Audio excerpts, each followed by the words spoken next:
Hello everyone, welcome to B technic electrical. तो आज के सेशन में मैं आपको जो महा ट्रांसको के लिए हमने सीरीज स्टार्ट की थी, सिलेक्शन सीरीज फॉर द महा ट्रांसको, तो उसी का ही पार्ट नंबर 39 लेके आया हूँ। और आज के सेशन में हम मोस्ट एक्सपेक्टेड क्वेश्चन देखेंगे या फिर आप बोलोगे एमसीक्यूज देखेंगे, जो कि आपके पावर सिस्टम से रिलेटेड है। तो आज से मैं आपको प्रॉमिस करता हूँ कि जब तक आपका एग्जाम रहेगा, ज़्यादातर सेशन में आपकी पावर सिस्टम के लूंगा, देन अदर भी सब्जेक्ट के रहेंगे बीच बीच में सेशन।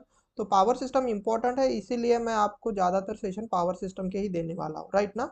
यस। और before the starting the session मैं एक बार बता दूं कि जिन्होंने अभी तक हमारे यूट्यूब चैनल को सब्सक्राइब नहीं किया है तो काइंडली सब्सक्राइब कर दो, सो दैट मैं जितने भी सेशन आपके लिए लेता हूँ फॉर द महा ट्रांसको या फिर आप बोल सकते हो किसी भी कॉम्पिटेटिव एग्जाम के लिए, वो आप मिस ना करो। और आप हमारे टेलीग्राम चैनल से भी ज्वाइन हो सकते हो। इसका लिंक आपको डिस्क्रिप्शन साथ ही साथ में कमेंट सेशन में अटैच करा दूंगा, सो दैट आप जो भी सेशन में लेता हूँ उसके पीडीएफ आपको इजीली मिल जाएंगे। और इससे पहले मैंने आपको लगभग 39 सेशन दिए हुए हैं, और नॉन टेक्निकल मतलब इन जनरल भी कुछ एग्जाम प्रिपरेशन से रिलेटेड भी सेशन मैंने आपको इसी यूट्यूब चैनल पर दिए हैं। तो इसलिए मैं बोलता हूँ कि जिन्होंने सब्सक्राइब नहीं है किया है चैनल को, तो काइंडली सब्सक्राइब कर दो, सो दैट आप कोई भी चीज़ मिस ना करो जो आपके काम की रहेगी, राइट ना। Yes. And before the starting the session मैं अपने बारे में थोड़ा सा इंट्रोडक्शन दे देता हूँ, so that you will get the better idea कि भाई बड़ा पढ़ा कौन रहा है, राइट ना। This is my name and I M engineer, teacher, educator and mentor. साथ ही साथ मैंने गेट प्राइज क्रैक की हुई है 18, 19 एंड 20। और मेरा सिलेक्शन हुआ है असिस्टेंट इंजीनियर इन महाट्रांस को, असिस्टेंट इंजीनियर इन महाजन को, जूनियर इंजीनियर इन महाजन को, जूनियर इंजीनियर इन महा डिस्काउंट। बट उससे भी ज़्यादा इंपॉर्टेंट, मुझे लगभग 4.5 साल का टीचिंग एक्सपीरियंस है in both offline as well as online field. And I am a gold as well as a silver educator in one of the edtech company of the Bangalore. And मेरा diploma and BTech हुआ है Walchand college of engineering Sangli से। तो ये रहा मेरा introduction, and I am currently working as an assistant engineer in Maha Transco in HVDC section. Okay. और से आज के सेशन में हम देखेंगे मोस्ट इंपॉर्टेंट क्वेश्चंस, जो कि हमारे पावर सिस्टम टॉपिक से रहेंगे for the exam of your महा ट्रांसको, राइट। ओके, तो आपका ज़्यादा समय बर्बाद ना करते हुए हम देखेंगे कि मैंने फर्स्ट क्वेश्चन क्या रखा हुआ है। यस। तो देखो आपके पास जो फर्स्ट क्वेश्चन है वो ये है, the rate of restricting voltage. क्या बोला गया है कि the rate of restricting voltage किस पर डिपेंड है, ये आपको क्वेश्चन में पूछा गया है। यस। तो क्वेश्चन में अगर आप देखते हो तो रेट ऑफ रिस्ट्रिक्टिंग वोल्टेज आपको पूछा गया है।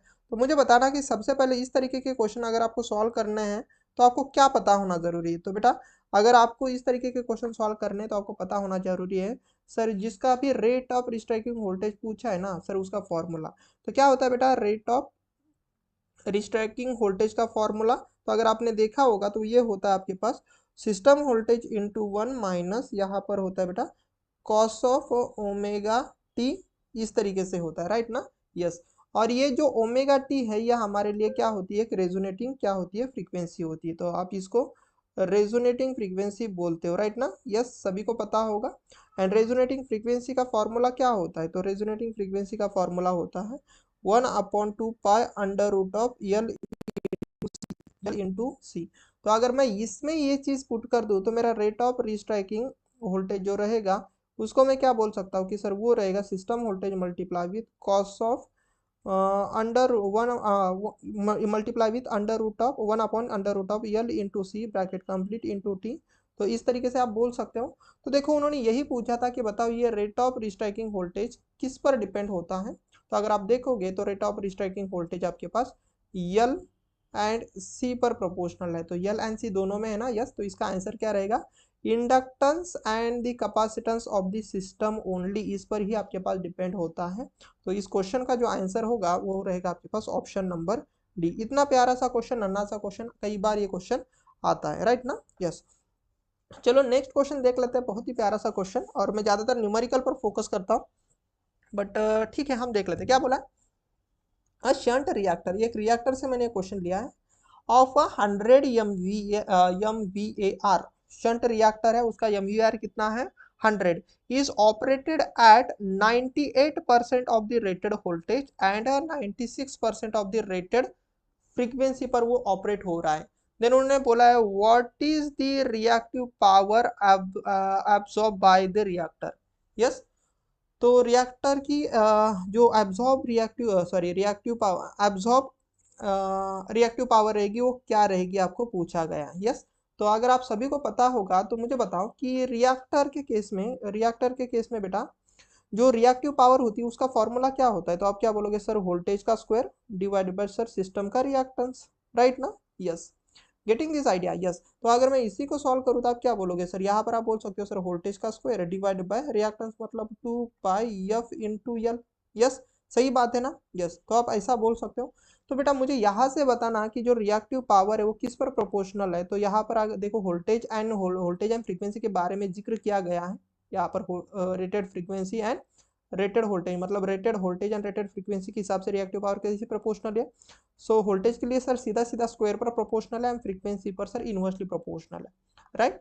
अब उन्होंने ये बोला है बच्चा, अब उन्होंने ये बोला है कि अगर ये जो वोल्टेज है मैं 98% केस पर ही चला रहा हूँ रेटेड वोल्टेज के, एंड ये अगर सपोज मैं 96% पर चला रहा हूँ उसके रेटेड वोल्टेज रेटेड फ्रीक्वेंसी से, तो ये नया वाला क्यू कितना बनेगा ये आपको पूछा गया है। यस, ये आपको पूछा गया है बेसिकली। यस, तो पुराना वाला क्यू कितना दिया है, तो मतलब क्यू रेटेड कितना दिया है, तो आप बोलोगे सर क्यू जो रेटेड है वो 100 MVAR है सर, राइट। तो आपको बेटा ये क्यू पूछा गया बेसिकली, ये क्यू आप ऐसा बोलो कि ये क्यू डैश पूछा गया है जब आपके पास 98% वोल्टेज ऑफ द रेटेड रहेगा and 96% of the frequency of the rated रहेगी, राइट ना। यस, तो इसको अगर मैं निकालूँ तो कुछ इस तरीके से मैं बोल सकता हूँ क्या कि सर जो क्यू डैश है डिवाइडेड बाई क्यू रेटेड, ऐसे बोल सकता हूँ ना, क्योंकि ये प्रोपोर्शनलिटी को मैं रेशो में ले सकता हूँ। तो यहाँ पर आप क्या बोलोगे sir, V dash divided by V rated, इसको मैं वी आर बोल देता हूँ, इन दोनों का हो जाएगा स्क्वायर, क्योंकि सर वोल्टेज के लिए डायरेक्टली प्रोपोर्शनल, बट फ्रीक्वेंसी के लिए कैसे प्रोपोर्शनल हो सर, इनवर्सली। तो फ्रीक्वेंसी रेटेड डिवाइड बाय आप क्या बोल सकते हो, फ्रीक्वेंसी डैश का स्क्वायर हो जाएगा, राइट। अब ये डैश क्या है ये मैं आपको बताता हूँ। तो डैश ये चीज है जो आपके पास क्या बोला 98% मतलब 0.98 ऑफ द वी रेटेड है ना, डिवाइड बाय वी रेटेड आ जाएगा, इसका स्क्वायर करना है मल्टीप्लाई विथ फ्रीक्वेंसी रेटेड। तो फ्रीक्वेंसी रेटेड हमें नहीं पता तो हम एफ आर ही ले लेते हैं, बट फ्रीक्वेंसी उन्होंने जो चेंज की है वो कितनी है 96%, 96% मतलब 0.96 of the rated frequency, right ना। तो इसमें क्या क्या कटेगा, तो देखो वी रेटेड ये दो चीजें कट जाएगी, तो यहाँ पर क्या होगा, तो 0.98 का हो जाएगा बेटा स्क्वायर इंटू 1/0.96, राइट। यहाँ से अगर मैं क्यू डैश की वैल्यू निकालूँ तो यहाँ पर क्यू रेटेड आपके पास मल्टीप्लाई होगा। यस, तो अगर आप यहाँ पर सॉल्व कर लेते हो, लेट सपोज यहाँ पर, तो इसको सॉल्व कर लेना, 0.98 का square multiply by 1/0.96 into Q rated कितना है, तो क्यू रेटेड देखो आपके पास 100 MVAR था। तो अभी मैं फिलहाल तो कैल्सी यूज कर ले रहा हूँ सो दैट मैं इजीली इसको सॉल्व कर सकूँ। 98 का स्क्वायर 0.98 का square divide by 0.96 multiply with, अगर सपोज आप 100 कर लेते हो तो आपका आंसर कितना आ रहा है, कुछ गलत किया क्या मैंने। यस, तो आपका आंसर आ रहा है देखो 100.041 MVAR। तो आप देख सकते हो आपका आंसर कहाँ पर मैच हुआ, तो ऑप्शन नंबर डी में आपके पास मैच हुआ। यस, तो रिएक्टर के लिए बेटा याद रखना, रिएक्टर के लिए ये वाला फॉर्मूला होता है रिएक्टिव पावर का। Yes, this one. और यही अगर सपोज कैपेसिटर के लिए आ जाता तो कैपेसिटर के लिए जो रिएक्टिव का फॉर्मूला क्वेश्चन होता तो वो ये होता वी स्क्वायर अपॉन एक्सी, और यहाँ पर अगर आप देखते तो we square upon 1/f 2πfl हो जाता ना, 1/2πf इंटू यल। तो यहाँ पर क्या बोलते तो सर ये V square into 2πf into L हो जाता। तो कैपेसिटर के लिए अगर कभी इन फ्यूचर में अगर पूछेगा बेटा तो आप क्या बोल सकते हो, QC is directly proportional to sir voltage square on frequency. Yes, तो ये चीज समझ लेना, कैपेसिटर के लिए वोल्टेज के स्क्वायर पर भी प्रोपोर्शनल है, वोल्टेज के लिए भी प्रोपोर्शनल है। यस, एंड रिएक्टर के लिए फ्रीक्वेंसी पर भी प्रोपोर्शनल है सीधा सीधा कैपेसिटर के लिए, बट आपके पास इंडक्टर के लिए वोल्टेज के स्क्वायर पर डायरेक्टली प्रोपोर्शनल है, बट फ्रीक्वेंसी के लिए इनवर्सली प्रोपोर्शनल है। तो this is a very very important. Okay, ये कैपेसिटर के लिए है एंड ये रिएक्टर या फिर आप बोल सकते हैं इंडक्टर के लिए। यस, रिएक्टर के लिए, तो दिस इज अ रिएक्टर के लिए। यस, तो this is very important. Let's see कि नेक्स्ट क्वेश्चन आपके पास है क्या। यस, नेक्स्ट क्वेश्चन आपके पास आगे देख लेते हैं है क्या? यहाँ पर बोला गया है if the fault current is 5 kilo ampere. Fault current कितना है? 5 किलो एम्पियर। तो सबसे पहले हम देख लेते हैं कि फॉल्ट करंट कितना है। 5 किलो एम्पियर। यस, तो this is original fault current है। एंड देन उन्होंने बोला है कि रिले सेटिंग इज 50%। ये सभी चीजें लिख लेना, मैं आपको इस क्वेश्चन को बहुत आसानी से समझाऊंगा। रिले सेटिंग कितने का बेटा? रिले सेटिंग आपके पास कितने का है? तो आप बोलोगे सर 50%। यस, 50% का रिले सेटिंग है। सीटी रेशो कितना है? सीटी रेशो कितना? ये क्वेश्चन बहुत आसान है और कई बार ऐसे क्वेश्चन आते हैं। सीटी रेशो आपके पास 200 डिवाइडेड बाय 5 का है। यस, एम्पियर का। प्राइमरी में 200 एम्पियर, तो सेकेंडरी में 5 एम्पियर। इस तरीके से बोला। देन आपको बोला गया भाई बताओ पीएसएम कितना होगा। बताओ भाई पीएसएम कितना होगा। तो पीएसएम का फॉर्मूला क्या होता है? तो सबसे पहले पीएसएम का फॉर्मूला मैं लिख के देता हूँ, देन आपको मैं समझाऊंगा कि ये टर्म कैसे कैसे निकाली जाएगी। तो यहाँ पर होता है fault current in relay coil,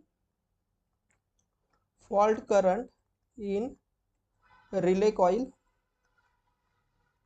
relay coil divided by, याद रखना fault current in relay coil divided by, आप ऐसा बोल सकते हो यहाँ पर पिकअप करंट या फिर रिले सेटिंग। चलो मैं सबसे पहले लिख देता हूँ, here it is your pickup current होता है बेटा, पिकअप करंट। और ये जो पिकअप करंट कैसे निकाला जाता है, या फिर इसका दूसरा फॉर्मूला मैं बोलता हूँ, अगेन इसको मैं लिख के देता हूँ, फॉल्ट करंट। ये बहुत आसान है, fault current in relay coil. बस पेशेंस रखना। Relay coil divide by pickup current को आप कैसे निकालते हो, याद रखना हमेशा पिकअप करंट कैसे निकाला जाता है, यहाँ पर लिखना relay setting, relay setting multiply with सीटी सेकेंडरी। यस, सीटी सेकेंडरी करंट ऐसे लिखना, बाकी कुछ नहीं है। यस, पिकअप करंट ऐसे निकाला जाता है, रिले को relay setting into CT secondary current. Yes, तो इस तरीके से आप पीएसएम निकाल सकते हो। तो इस क्वेश्चन को मैं थोड़ा समझाऊंगा आपको, देन इस क्वेश्चन को मैं सॉल्व करूंगा। तो देखो ये सपोज आपके पास लाइन है, तो ये वाला जो करंट होता है ये होता है बेटा आपके पास सिस्टम का, या फिर जिस लाइन पर आपके पास फॉल्ट हुआ है उसका फॉल्ट करंट। यस, यहाँ पर अगर फॉल्ट हुआ है तो उसका ये फॉल्ट करंट रहेगा। अब सभी को पता है कि यहाँ पर हम क्या लगाते हैं, सीटी।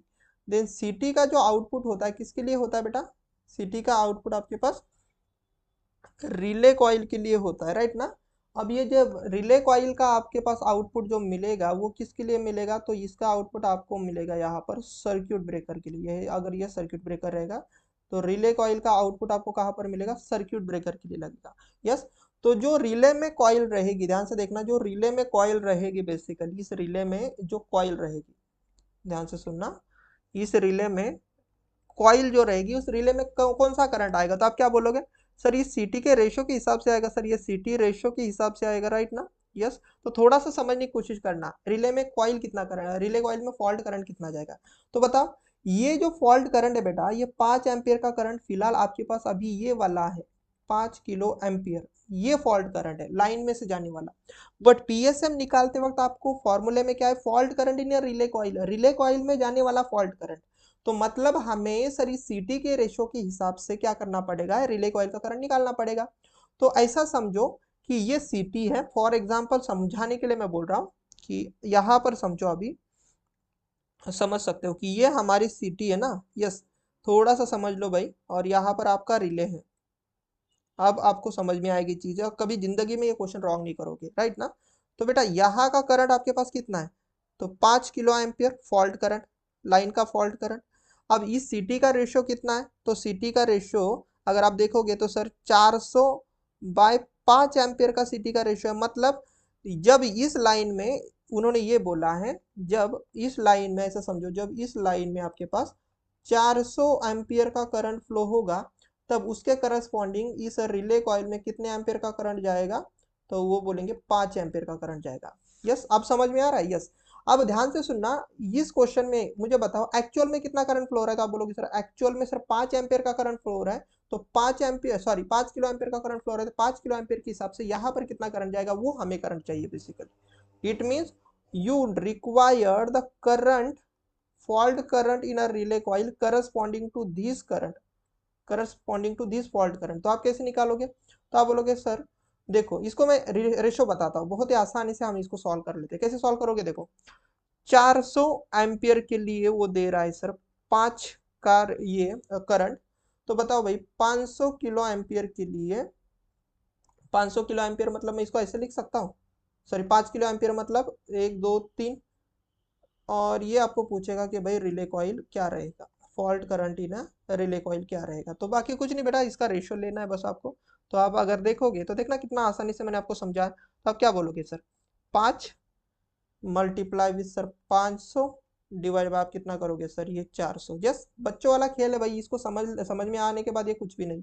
तो कितने बार ये 2 जीरो कटे देने, कितने बार काटेगा। यस, तो आप बोलोगे सर 2 टाइम्स, ये 25 टाइम, राइट।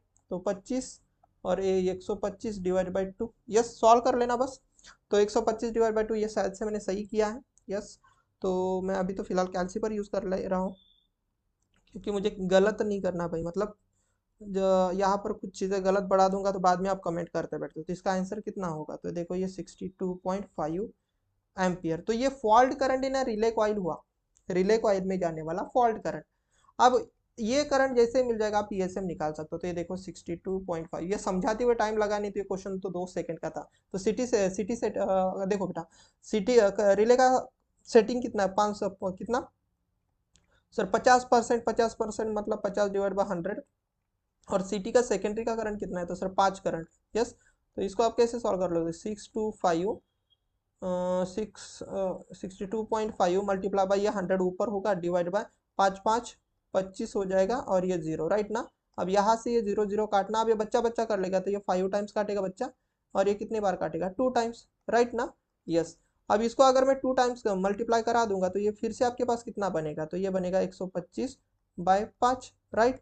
तो 125 बाय 5 करोगे, तो इसको मैं ऐसे भी तो कर सकता हूँ, 5 मल्टीप्लाई बाय 125। देखो मैंने गलती से ये गलती से नहीं, अगर ये मल्टीप्लाई ना करता कितना आसान हो जाता। तो देखो ये 5 5 कट जाएगा, तो आप कितना बोलोगे sir, 25 ampere is a plug setting multiplier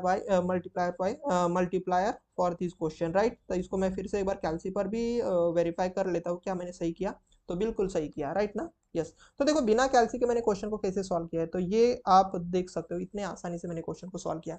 यहाँ पर देखो ये फॉर्मूला सभी को पता होता है, बट गलती क्या करते लोग, यहाँ पर सीधा का सीधा फॉल्ट करंट रख लेते हैं। तो this is a wrong thing. Yes, आपको ये देखना है कि यहाँ पर बेटा fault current in relay coil है, रिले कॉइल में जाने वाला फॉल्ट करंट। तो आपको सिटी रेशो के हिसाब से इसमें जाने वाला फॉल्ट करंट निकालना है, उसको न्यूमरेटर में रखो, सीधा सीधा रिले सेटिंग यहाँ पर दी हुई रहती है, उसका एक्चुअल वैल्यू लिख लेना। Yes, and multiply by city का सेकेंडरी करंट कर देना, तो आपको पिकअप करंट मिल जाएगा। तो पिकअप करंट भी कभी कभी पूछा जाता है, तो ये कर लोगे तो आपका आंसर मिल ही जाएगा, दोनों का रेशियो कर लोगे तो आपका आंसर मिल ही जाता है। इतना आसान, इतना प्यारा सा क्वेश्चन आपको पूछा जाता है। यस, उम्मीद करता हूँ क्वेश्चन समझ में आ गया होगा। लेट्स सी कि नेक्स्ट क्वेश्चन आपके पास है क्या। यहाँ पर क्या बोला है, a three phase circuit breaker is rated eight 3300 mega MVA and 33 kV यहाँ पर वोल्टेज है। तो उन्होंने बोला है बताओ मेकिंग करंट कितना रहेगा, राइट ना। यस, तो आप सभी को पता होगा कि आई मेकिंग करंट जो होता है बेटा, वो आपके पास 2.55 times of the I breaking current होता है। गेटिंग, यही होता है ना।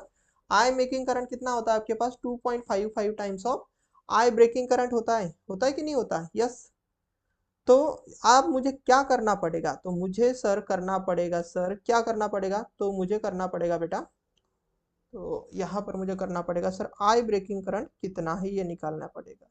सो दैट मैं उसको 2.22 से 2.55 से मल्टीप्लाई करके मैं ब्रेकिंग मेकिंग करंट निकाल सकता हूँ। तो आई ब्रेकिंग करंट कैसे निकलेगा, तो उसके लिए आपको क्या यूज करनी पड़ेगी सर, ये सर हमारे सर्किट ब्रेकर की रेटिंग। तो एस रेटिंग कितनी दी गई है, तो आप बोलोगे सर 3300, राइट ना। MVA दी गई है, याद रखना 3300 MVA। तो ये MVA मतलब क्या रहेगा, 3 फेज है तो √3 V into I breaking current. Yes, यही रहेगा ना। और यहाँ से आपके पास सर्किट ब्रेकर की making capacity, breaking capacity. Yes, breaking capacity. तो आप इसको सपोज यस ही कर दो, तो यहाँ से मेरे पास आई ब्रेकिंग कितना मिलेगा, तो आप क्या बोलोगे sir, S divided by √3 into V, ऐसे बोलोगे ना।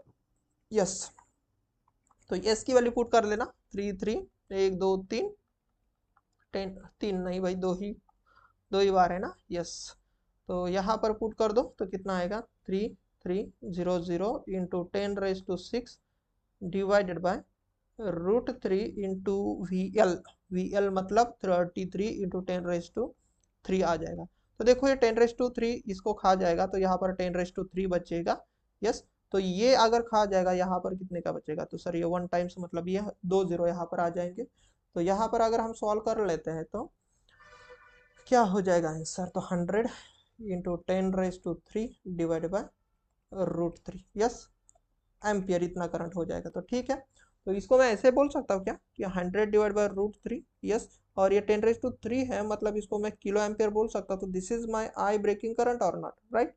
तो अगर मेरा ये आई ब्रेकिंग करंट है तो मुझे मिला है कि I breaking current 100 divide by √3 kilo ampere. तो मेकिंग करंट इस फॉर्मूले से मैं क्या बोल सकता हूँ, तो आप बोलोगे सर आई मेकिंग करंट मुझे मिलेगा 2.22 into 100 divide by √3 kilo ampere, और 2.25 सॉरी 2.55 2.22 नहीं 2.55 को अगर मैं यहाँ पर मल्टीप्लाई कर लेता हूँ तो ये 2 जीरो खा जाएगा, 2 जीरो खा जाएगा तो डेसिमल इधर आ जाएगा, तो 255 डिवाइड बाय √3 एंड ये आ जाएगा भाई किलो एम्पियर। तो ये देखना आपके पास आई मेकिंग करंट मिला। ये क्वेश्चन आते हैं, ऐसे क्वेश्चन आते हैं बेटा, यस, इसीलिए आपको ये सब चीजें देखनी है। और कभी कभार बार यहाँ से भी क्वेश्चन आ जाएगा कि बताओ I making current divided by I breaking current कितना होता है, तो अब इसका रेशियो आ जाएगा 2.55, यस। ये भी एक बार पूछा गया है कि ratio of making current to the ratio of breaking current, yes.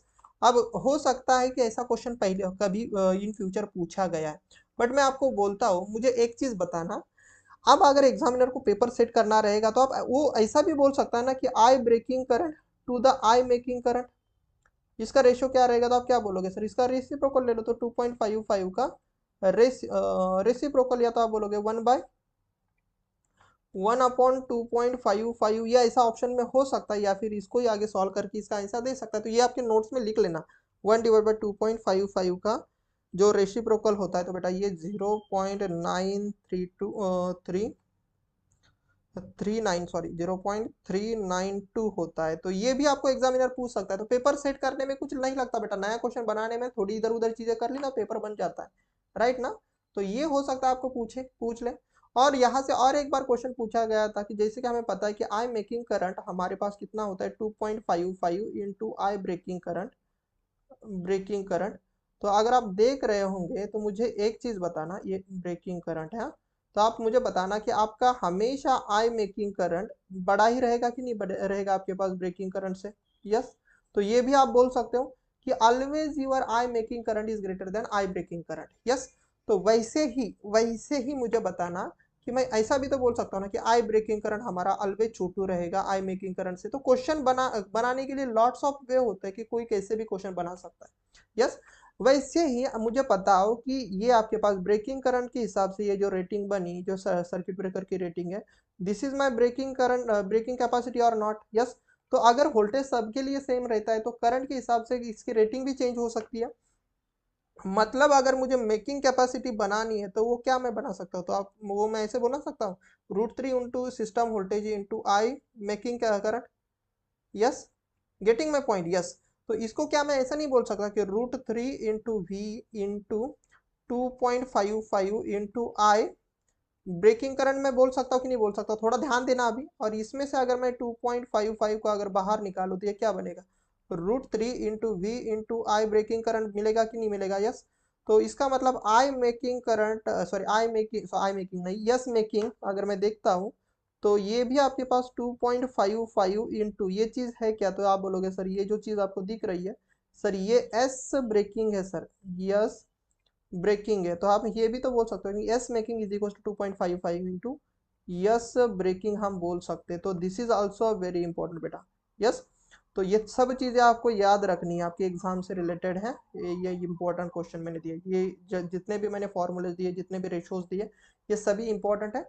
और यहाँ से भी ऐसा भी बोल सकता है कि यस मेकिंग मतलब making capacity divided by yes breaking capacity, इसका रेशियो क्या रहेगा, तो ये फिर से आपके पास 2.55 ही रहेगा। तो ये सब चीजें एक क्वेश्चन से मैं आपको बहुत सारी चीजें समझा दे रहा हूँ, यस।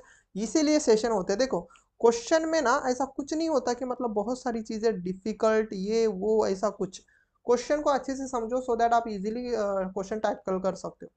चलो उम्मीद करता हूँ ये क्वेश्चन समझ में आ गया होगा।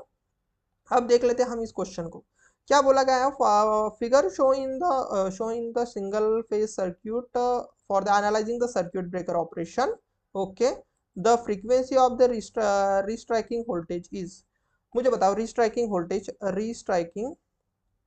वोल्टेज जो होता है उसमें आपके पास जो फ्रीक्वेंसी होती है बेसिकली उसकी फ्रीक्वेंसी रेजोनेटिंग फ्रीक्वेंसी से चलती है कि नहीं चलती है। और what is the formula of resonating frequency, तो वो हमारे पास under root of L into C होता है। यस, तो यहाँ पर अगर हम बात करें तो इस फॉर्मूले का हम यूज कर सकते हैं। तो यहाँ पर देखना ये यल की वैल्यू इतनी है, सी की वैल्यू इतनी है। यस, तो this is my C, this is my L. तो यहाँ पर अगर मैं पुट कर दूं तो अंडर रूट ऑफ यल की वैल्यू देखना 10 इंटू 10⁻³ इंटू सी की वैल्यू कितनी है 400 पिको। पिको मतलब कितना आ जाएगा, पिको मतलब 10⁻12। यस ना, यस। तो इसको अगर मैं सॉल्व कर लेता तो what is the answer, basically अभी मैं सॉल्व कर ले रहा हूँ इसको। तो देखो ये 10⁻³ 10⁻4 तो 10⁻⁻, या फिर आप ऐसा बोल दो, चलो क्या बोल सकते हो इसको, इसको आप क्या बोल सकते हो, देखो एक और ये 2 0, तो ये 3 0 खा जाएगा। 10⁻³ ये 3 0 को खा जाएगा तो कितना बचेगा, तो आप इसको ऐसा भी बोल सकते हो कि under root of 4 into 10⁻³ yes, ऐसा बोल सकते हो ना। ये अभी तो इतना रेडियन पर सेकेंड है, थोड़ा ध्यान देना, इतना रेडियन पर सेकेंड है, बट ऑप्शन से मैच नहीं हो रहा है इसलिए मैं अभी जुगाड़ कर रहा हूँ। तो क्या ना इससे ये 10⁻6 होगा, सॉरी 10⁻, क्या लिख रहा हूँ, 10⁻12 बचेगा ना, 10⁻12 बचेगा। तो क्या ना राइट लाइक दिस कि सर ये अंडर रूट 4 इंटू 10⁻6, क्योंकि अंडर रूट -12 बाहर निकलेगा तो अंडर रूट कितना हो जाएगा 6 हो जाएगा माइनस, राइट। तो ये 1/√4 मतलब तो 2 हो जाएगा, राइट। और ये ऊपर जाकर 10⁻6 प्लस हो जाएगा, यस। तो क्या मैं इसको ऐसा नहीं बोल सकता कि सर 0.5 इंटू 10⁻³ इंटू 10⁻³ लिख सकता हूँ ना, यस। तो 0.3 यहाँ पर मल्टीप्लाई करोगे तो ये कितना आ जाएगा सर 500, यस 500 इंटू 10⁻3। और आप क्या बोल सकते हो सर ये रेडियन पर सेकेंड होगा। तो देखो आपके ऑप्शन में मैच हुआ है, तो कहाँ पर मैच हुआ है, तो ऑप्शन सी में मैच हुआ है, यस। अभी बिना कैल्सी के सॉल्व किया बेटा, बिना कैल्सी के सॉल्व किया, कोई भी यहाँ पर कैल्सी मैंने ज्यादातर यूज नहीं की हुई है, यस। Getting my point. चलो तो उम्मीद करता हूँ ये क्वेश्चन समझ में आ ही गया होगा, इसमें कुछ ऐसा बहुत ज्यादा रॉकेट साइंस नहीं था, यस ओके। चलो नेक्स्ट क्वेश्चन देख लेते हैं कि नेक्स्ट क्वेश्चन आपके पास है क्या। यहाँ पर बोला गया कि द इम्पीडेंस रिले इज, एक इम्पीडेंस रिले क्या है, ये current restraint over current relay है कि करंट रिस्ट्रेंट डायरेक्शनल रिले है कि वोल्टेज रिस्ट्रेंट डायरेक्शनल रिले है कि voltage restraint over current relay. तो मुझे जितना पता है कि इस क्वेश्चन में बहुत सारे बच्चे कंफ्यूज हो सकते हैं, तो यहाँ पर मैं आपको एक ट्रिक देता हूँ सो दैट आप इस तरीके के क्वेश्चन कभी भी गलत ना करो, यस। तो देखो आप जब इम्पीडेंस लिखते हो तो थोड़ा सा ध्यान से देखना, जब आप इम्पीडेंस लिखोगे तो इम्पीडेंस लिखते कैसे हो, तो थोड़ा मैं आपको समझा देता हूँ यहाँ पर ट्रिक। इम्पीडेंस, राइट ना। तो इम्पीडेंस होता क्या है, तो इम्पीडेंस आपके पास नॉर्मली वोल्टेज या करंट ही होता है ना, इम्पीडेंस के लिए याद रखना, इम्पीडेंस के लिए। तो देखना यहाँ पर न्यूमरेटर में क्या है सर, वोल्टेज है इम्पीडेंस के लिए, डिनोमिनेटर में क्या है सर, करंट है। तो इससे आप याद रख सकते हो कि ये आपके पास न्यूमरेटर में ये रिस्ट्रेंट वाली टर्म होती है, रिस्ट्रेंट वाली टर्म होती है यहाँ पर हमेशा, राइट। तो ये अगर मैं रिले की बात करूं, इस रिले की अगर मैं बात करता हूं तो ये क्या रहेगा आपके पास, ये रहेगा voltage restraint, voltage restraint over current relay, क्योंकि डिनोमिनेटर में करंट है ना, तो ओवर करंट रिले रहेगा। तो इस हिसाब से अब मुझे बताओ इसका आंसर क्या रहेगा, तो देखो option number D is the correct one, voltage restraint over current relay, बिल्कुल सही है, बिल्कुल सही। बट यहाँ पर तो आपको ट्रिक समझ में आई, बट बेटा इसके अलावा भी आपके पास दो तरीके के रिले होते हैं।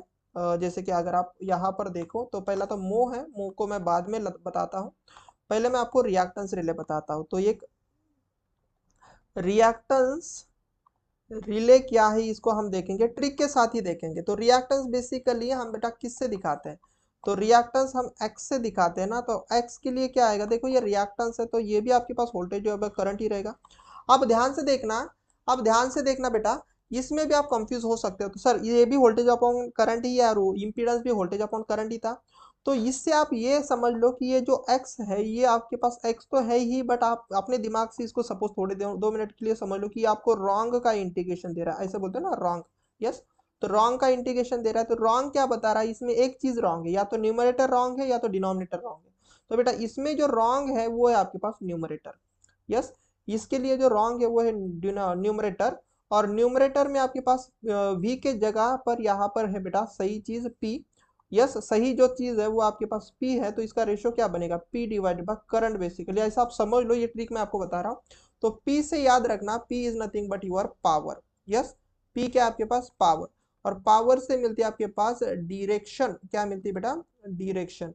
यस, तो ये डायरेक्शन रिस्ट्रेंड है, डायरेक्शन रिस्ट्रेंट। एंड डिनोमिनेटर में क्या है, तो डिनोमिनेटर में देख सकते हो आप, डिनोमिनेटर में आपके पास करंट है। डिनोमिनेटर में क्या है बेटा, तो डिनोमिनेटर में आपके पास करंट है, तो आप क्या बोलोगे, डायरेक्शन रिस्ट्रेंट प्लस, आप क्या बोल सकते हो, direction restraint over current relay है ये। Getting my point. तो उम्मीद करता हूँ ये ट्रिक समझ में आ गई होंगी कि रिएक्टेंस में x भी आपके पास v बाई ये आ ही रहेगा, बट x क्या दिखा रहा है, ऐसे समझो कि रॉन्ग। रॉन्ग क्या है सर, न्यूमरेटर v के जगह पर p है, तो p से याद रखना डायरेक्शनल, p से पावर, p क्या पावर क्या देती है, डायरेक्शन। डायरेक्शन देगी तो डायरेक्शन रिस्ट्रेंट, डिनोमिनेटर में करंट है तो करंट से क्या है याद कर सकते हो, ओवर करंट रिले। इसके पीछे का टेक्निक कंसेप्ट भी है, बट ये फाइनली आपके एग्जाम की काम की चीज है, राइट ना। यस, हर जगह पर कंसेप्ट लगाते बैठोगे तो बेटा चीजें तो डिफिकल्ट हो जाएगी, तो इसलिए मैं थोड़ा सा आसान बनाने की कोशिश कर रहा हूँ। तो इसका आंसर सही क्या रहेगा, तो ये रहेगा directional restraint over current relay, directional restraint over current relay.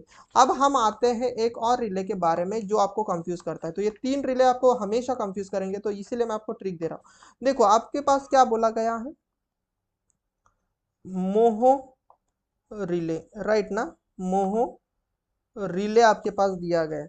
अब मोहो जो रिले रहेगा, मोहो जो रिले रहेगा नॉर्मली ये इम्पीडेंस का अपोजिट है ना, ध्यान से बताओ मुझे, ये क्या है सर, इम्पीडेंस का अपोजिट है। तो यहाँ पर अपोजिट में आप क्या कर लोगे, तो यहाँ पर नॉर्मली आप क्या कर लोगे, ऐसा करोगे ना sir, current divided by voltage. क्या कर लोगे भाई, current divided by voltage. But यहाँ पर ये ट्रिक नहीं लगानी। यस, यहाँ पर ये वाली ट्रिक बेटा नहीं लगानी है। यस, जो मैं बताने की कोशिश कर रहा हूँ, यहाँ पर करना क्या आपको, यहाँ पर आपके पास जो रिएक्टेंस रिले में जो चीजें थी उसको थोड़ा ध्यान से देखना। तो रिएक्टेंस रिले में एक्चुअल सही वाली चीज क्या थी sir, power divided by, power divided by आपके पास क्या था बेटा, करंट था। Getting my point. यस, थोड़ा सा समझने की कोशिश करना। यहाँ पर आपके पास क्या था, पावर डिवाइडेड बाय करंट था। इम्पीडेंस में क्या था, ध्यान से देखना, वोल्टेज डिवाइड बाय करंट था। तो इम्पीडेंस के लिए कोई दिक्कत नहीं, तो इम्पीडेंस में सीधा सीधा आप लगा सकते हो, इसमें कोई एडजस्टमेंट नहीं। तो this is a correct. Yes, and reactance के लिए मैंने बताया था कि न्यूमरेटर आपने v से p एडजस्ट किया। अब मोहो के लिए क्या करना है, तो mho normally current divide by voltage होता है ना। यस, तो देखो इसमें आपके पास फिर से न्यूमरेटर चेंज करना होता है, इसमें भी आपके पास फिर से क्या चेंज करना है, तो फिर से आपके पास न्यूमरेटर ही चेंज करना है। यस, और न्यूमरेटर कैसे चेंज करना है, तो न्यूमरेटर आपको जो डिनोमिनेटर में टर्म है उससे चेंज करना है। मतलब यहाँ पर आपके वोल्टेज लेना है आपको, ध्यान से देखना। एंड डिनोमिनेटर में आपके पास, ध्यान से सुनना, डिनोमिनेटर में आपके पास करंट नहीं लेना, फिर यहाँ पर लेना है P. This is a very very important, थोड़ा सा समझने की कोशिश करना, क्योंकि ये ट्रिक मैं आपको इसलिए दे रहा हूँ ताकि आप ये कभी भी गलत नहीं करोगे। यस, थोड़ा सा आपको डिफिकल्ट लगेगी पहली बार, बट दो तीन बार अगर देख लोगे तो ये चीज समझ में आ जाएगी। इसका मतलब न्यूमरेटर में क्या है, वोल्टेज, तो ये क्या बोलेंगे हम, तो आप बोलोगे सर ये वोल्टेज रिस्ट्रेंट, क्या बोलोगे, वोल्टेज रिस्ट्रेंट, रिस्ट्रेंट रहेगा। और ये क्या है बेटा, तो आप क्या बोलोगे सर ये पावर है। यस, पावर है, और पावर क्या देती है, तो पावर देती है सर डायरेक्शन। यस, पावर देती है सर डायरेक्शन। तो आप इस क्वेश्चन का आंसर क्या बोल सकते हो सर, ये वोल्टेज रिस्ट्रेंट डायरेक्शनल रिले है सर, डायरेक्शनल, डायरेक्शनल रिले है। Getting my point, voltage restraint directional relay. तो थोड़ा सा इस ट्रिक को लिख लेना, then you will get the better idea. तो इस क्वेश्चन का आंसर रहेगा भाई वोल्टेज रिस्ट्रेंट डायरेक्शनल रिले। चलो नेक्स्ट क्वेश्चन देख लेते हैं, नेक्स्ट क्वेश्चन है क्या। तो ये तीनों रिले मैंने समझाने की कोशिश की है, और ये भी क्वेश्चन बहुत प्यारा है। क्या बोला गया है, a very large generating unit, एक बड़ा सा large generating unit is feeding power to a grid, which of the following scheme is used to detect the loss of excitation of the generating unit। तो ये question शायद से मैंने पहले भी उठाया, तो जब भी बेटा मैंने वहां पर भी बोला था, इसके थ्योरी में मैं बहुत डिटेल में पढ़ाता हूँ। तो बस इतना याद रखो कि जहां पर भी लॉस ऑफ एक्साइटेशन की बात होगी, जहां पर लॉस ऑफ एक्साइटेशन की बात होगी, वहां पर हमारे पास किस तरीके का रिले यूज किया जाता है, तो वहां पर हमारे पास ऑफसेट मो रिले या फिर मो ऑफसेट रिले आपके पास यूज किया जाता है। तो this is a very important question, तो इसलिए मैंने रखा है। इसका तो मैं पूरा कंसेप्ट नहीं बताऊंगा, याद रखना ना बस, लॉस ऑफ एक्साइटेशन मतलब मो ऑफसेट रिले या फिर ऑफसेट मो रिले भी इसको बोला जाता है। तो option A is the correct one, important question है, याद रखना। चलो नेक्स्ट क्वेश्चन देख लेते हैं, और ये भी बहुत इंपॉर्टेंट है, और इसको भी देख लेते हैं। Which of the following list select the correct answer using the code given below. Yes, तो आपके पास मैच एक्चुअली मैच करनी है, मतलब पेयर मैच करनी है लिस्ट 1 से लिस्ट 2 तक, सेलेक्ट प्रॉपर कोड से कि किसके लिए क्या रहेगा। तो इससे पहले मैं आपको एक देता हूँ ट्रिक। तो जब भी आपके पास short line, medium line, long line, इस तरीके की अगर आपके पास लाइन होती है, उसके लिए हम कौन सा रिले यूज कर लेते हैं, उसके लिए मेरे पास एक ट्रिक है, उसको याद रखना। एक सेंटेंस है बेसिकली, यहाँ पर लिखना I am drink R yes, ऐसे ही लिखना है, इन एल। यस, सो मैं ऐसा कुछ करता नहीं, मैं कोई ड्रिंक नहीं करता हूँ, बट ये सेंटेंस आपके लिए है कि क्या मैंने बोला। आई एम ड्रिंक आरियस इन एम एल। आरियस एक ब्रांड है, सभी को नहीं पता है, जो ड्रिंक करते हैं बेसिकली उनको पता होगा। आरियस नाम का एक ब्रांड होता है, यस, अल्कोहल का। तो वो क्या करते हैं, उसको ज्यादा पीना नहीं होता ना, तो उनको आपको एमएल में ही पीना पड़ेगा, यस, लीटर में नहीं पी सकते हो। तो आई एम ड्रिंक आरियस इन एमएल, तो ये बस आपको समझाने के लिए। तो यहाँ से जो आई एम है, इसका मतलब, यस, इसका मतलब ये होता है बेटा, आई से याद रखना, ये होगा आपके पास इम्पीडेंस। आई से याद रखना इम्पीडेंस, राइट, इम्पीडेंस। यम से याद रखो भाई मीडियम, राइट, मीडियम, राइट। तो आई एम में ही याद आ रहा है इम्पीडेंस, तो इम्पीडेंस में आई एम भी आ रहा है ना, ऐसे भी आप समझ सकते हो कि impedance relay for the medium, medium line, right ना। इम्पीडेंस क्या रिले यूज किया जाता है मीडियम लाइन के लिए। I am a drink R S in M L, तो ये अगर सेंटेंस याद रख लिया ना तो बहुत आसान। अब आर एस से आप क्या याद कर सकते हो, तो आर आर से आप याद कर सकते हो रिएक्टेंस।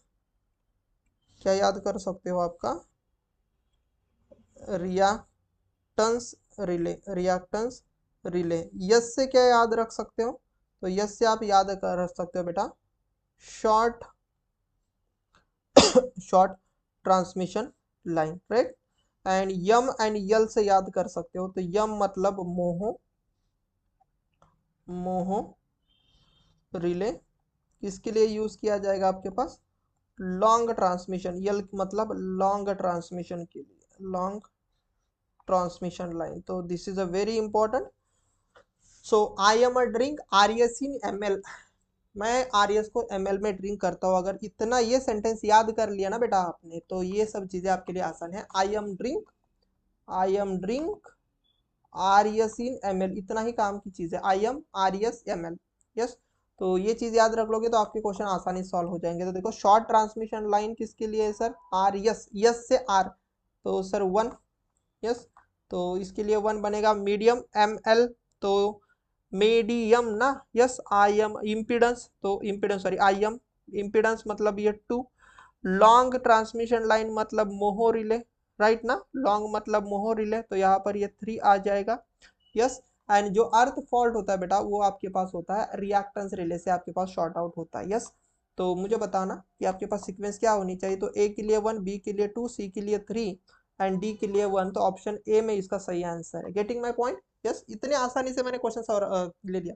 देखो यहाँ पर 3-4 क्वेश्चन बन सकते थे, बट मैंने एक ही क्वेश्चन में आपके 3-4 क्वेश्चन कवर अप करा लिए, तो इसीलिए मैं क्वेश्चन का सिलेक्शन बहुत अच्छा लेता हूँ, राइट ना, यस। तो यहाँ पर मैंने सभी रिले कवर अप करा दिए, reactance relay, impedance relay, mho relay, कौन से ट्रांसमिशन लाइन के लिए, पूरा यहाँ पर एक ही इसमें कवर अप करा दिया। तो this sentence is very important. अगर ये ट्रिक आपको अच्छी लगती है तो एक बार बेटा लाइक तो बिल्कुल कर देना, क्योंकि बहुत इंपॉर्टेंट ट्रिक मैंने बता दिया आपके लिए, राइट। बहुत सारे लोगों के पास कुछ अलग अलग ट्रिक होती होंगी, आई डोंट नो, बट ये मेरी वाली ट्रिक है, आप यूज कर सकते हो। Yes, let's see the next question की नेक्स्ट क्वेश्चन आपके पास है क्या। यहाँ पर बोला गया है the characteristic impedance of the transmission line with the series impedance, the characteristic impedance of the transmission line with the series impedance. जो आपके पास सीरीज का इंपीडेंस कितना है, जेड ओहम, आपके पास Z ohm per unit length and shunt admittance, ये आपके पास सीरीज, सीरीज इम्पीडेंस है एंड ये आपके पास क्या है, y इज नथिंग बट आपके पास शंट एडमिटेंस है। क्या ये शंट एडमिटेंस है, राइट ना, ये शंट एडमिटेंस है। पर unit length is given by, तो आप सभी को पता होगा कि जो कैरेक्टरिस्टिक इम्पीडेंस होता है वो आपके पास under root of Z series impedance divide by Y shunt admittance होता है, राइट ना, यस। तो ये कैरेक्टरिस्टिक इम्पीडेंस होता है, इसका यूनिट आप सभी को पता होगा कितना होता है, तो इसका यूनिट होता है बेटा ओहम, राइट ना, यस।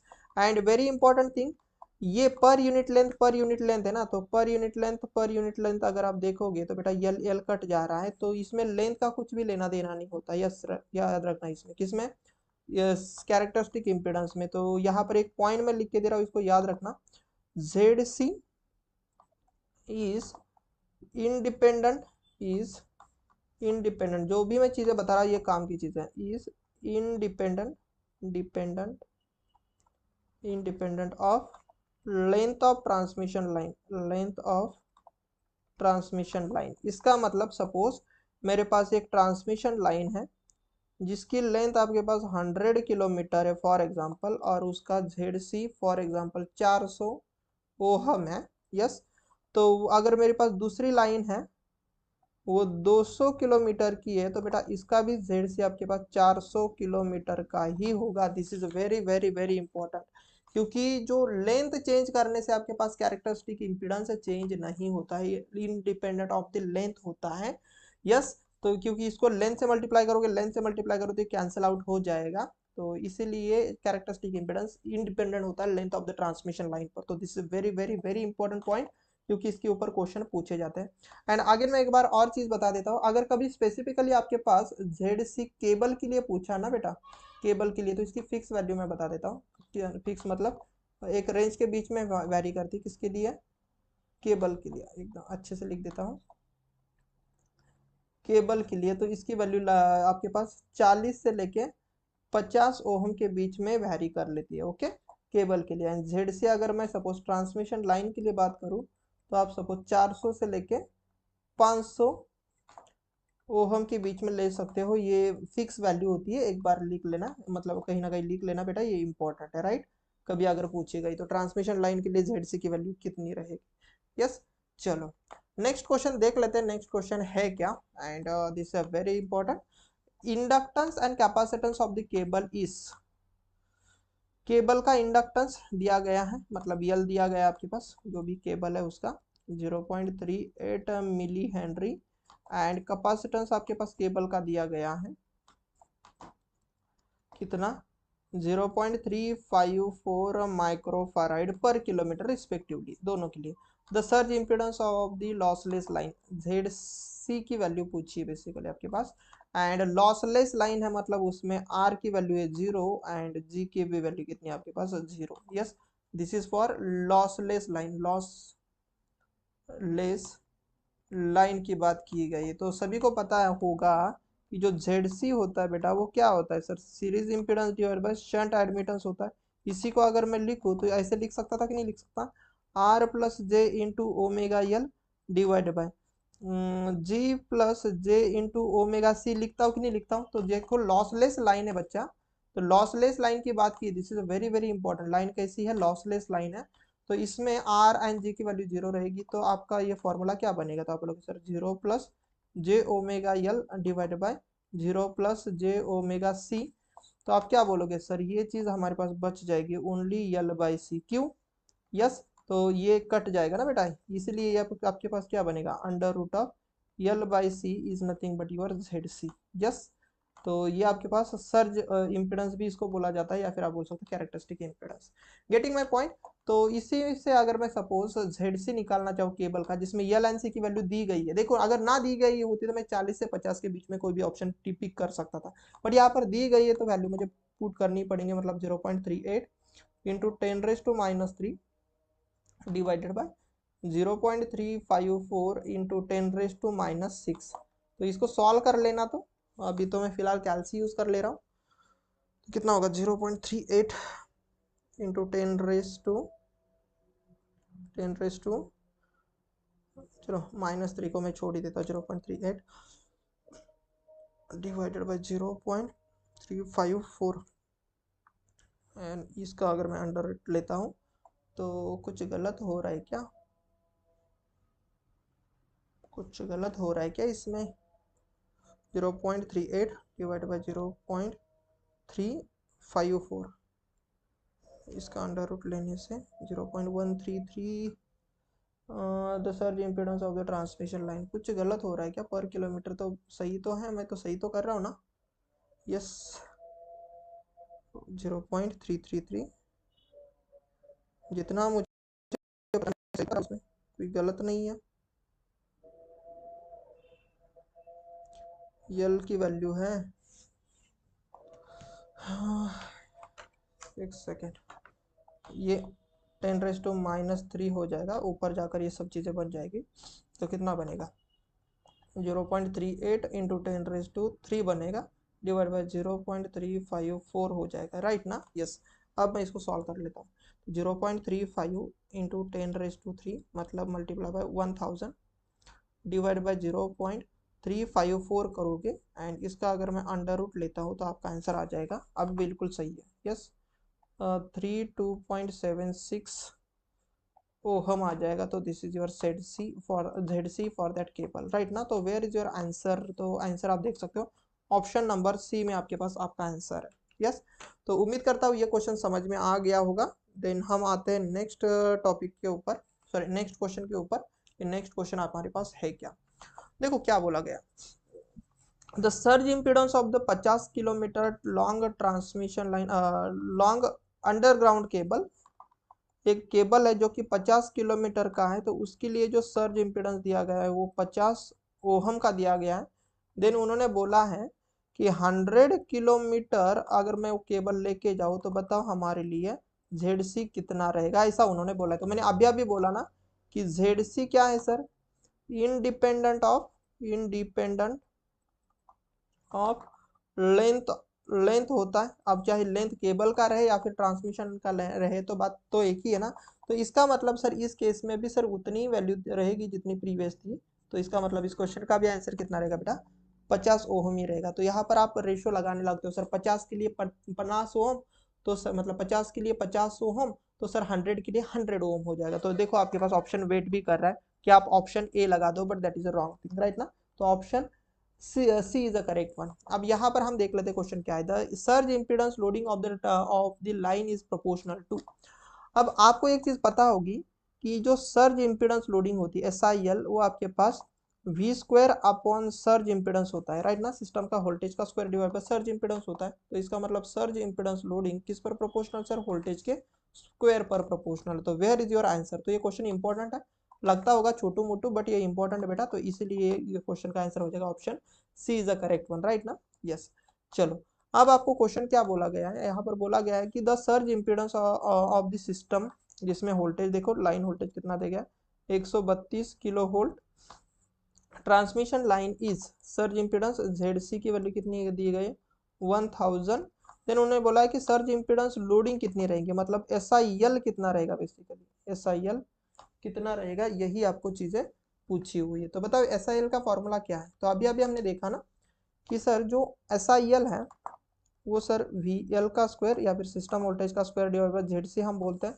तो यही अगर मैं यहाँ पर यूज कर लूँ तो वोल्टेज कितना है? 132 मल्टीप्लाई बाय 132, और ये 10⁻³ दो बार आ जाएगा, तो ये 10⁻6 हो जाएगा। देखो क्योंकि दो बार आ जाएगा ना, तो डिवाइड बाय ZC की वैल्यू कितनी हो जाएगी सर? 1000, राइट ना? यस। तो इसको अगर आप देख लेते हो तो ये मेगा में कर देगा, तो 132 मल्टीप्लाई बाय 132 कर लोगे भाई, और उसको 1000 से डिवाइड कर ले रहे हो और ये मेगा में आएगा, तो ये 17.424 मेगा वाट हो जाएगा। तो this is very important. Surge impedance loading का जो ये आपके पास ये है, सर्ज इम्पीडेंस लोडिंग का अगर आप देख रहे हो यूनिट है तो वो वॉट होता है, याद रखना। Surge impedance loading is a different thing, ये पावर होती है, आइडियल पावर ट्रांसफर कैपेबिलिटी भी बोला जाता है इसको।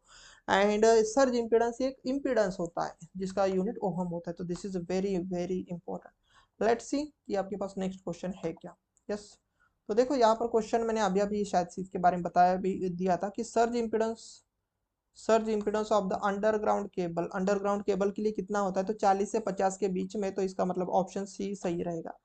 40 से, मैंने आपको बताया था कि 50 ओहम के बीच में आपके पास ZC लाई करता है, किसके लिए, ग्राउंड के वालों के लिए, अंडरग्राउंड केबल के लिए। और यही अगर ट्रांसमिशन लाइन रहती तो उसके लिए जो ZC लाई करता है वो 400 से लेके सपोज आप 500 ओहम के बीच में ले सकते हो। तो ये इंपॉर्टेंट है बेटा। तो देखो जिसको पता है वो सीधा सीधा इस क्वेश्चन का आंसर दे देगा, राइट। तो उम्मीद करता हूँ आज जितने भी मैंने क्वेश्चन लिए सभी आपको समझ में आ गए होंगे, एंड सभी को मतलब कोई दिक्कत नहीं रहेगी इन क्वेश्चन में। एंड ऐसे ही मैं आपको पावर सिस्टम पर ज़्यादा फोकस करके बहुत सारे नए नए टॉपिक और नए नए कंसेप्ट लेकर आऊँगा, या फिर मैं बोलूँगा अच्छे अच्छे क्वेश्चन का सिलेक्शन लेके आऊँगा, सो दैट आप हमारे महा ट्रांसको में बिल्कुल ज्वाइन हो जाओ। यही मैं चाहता हूँ कि हमारे यूट्यूब चैनल से अगर 390 अगर पोस्ट है तो बहुत सारे बच्चे ज़्यादातर हमारे यूट्यूब चैनल से ही सेलेक्ट हो जाएंगे, राइट ना। यस। तो अगर आपको वीडियो अच्छा लगता है तो काइंडली हमारे यूट्यूब चैनल को सब्सक्राइब कर दो और वीडियो को लाइक भी कर देना। और जिसको चाहिए भाई इन सेशन के PDF तो आपको मिल जाएंगे हमारे टेलीग्राम चैनल पर। तो इसका लिंक आपको डिस्क्रिप्शन साथ ही साथ में कमेंट सेक्शन में आपको दे दूंगा। वहाँ पर अगर आप ज्वाइन होते हो तो आपको इजीली टेलीग्राम चैनल पर आपके हमारे PDF मिल जाएंगे, कोई दिक्कत नहीं आएगी, राइट। लिंक आपको डिस्क्रिप्शन साथ ही साथ कमेंट सेक्शन में मिल ही जाएंगी। यस। उम्मीद करता हूँ आज का सेशन सभी को समझ में आ गया होगा। हम जल्द ही मिलते हैं नेक्स्ट सेशन में। Till then take care and bye everyone.